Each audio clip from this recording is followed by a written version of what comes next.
যে ৮০ বৎসরে যদি একটা রাত্র ধরে নিয়ে যেতে পারে তো বুক ফুলায় যেরকম দাড়িওয়ালা বইলা দিছিল যে কিচ্ছু নিয়ে আসি না, সাদা দাড়ি নিয়ে আসছি, সেও বলতে পারে এক রাত্র নিয়ে আসছি।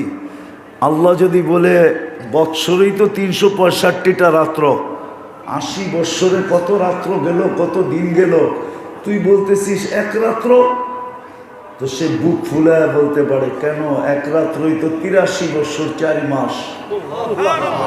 খায়ের বাদ দিয়া দিল, খায়ের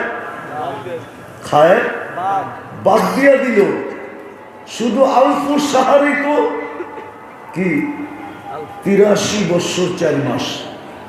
আর খায়ের মিলাইলে যে কোথায় যায় ঠেকবে আল্লাহই জানে। হ্যাঁ, খায়ের কেন আল্লাহ লাগাইছে জানেন?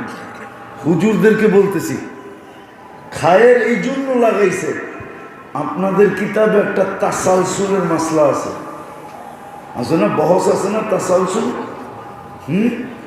কেননা ওই ৮৩ বৎসরের ভিতর তো আবার ৩টা লাইলাতুল কদর আছে, ঠিক না?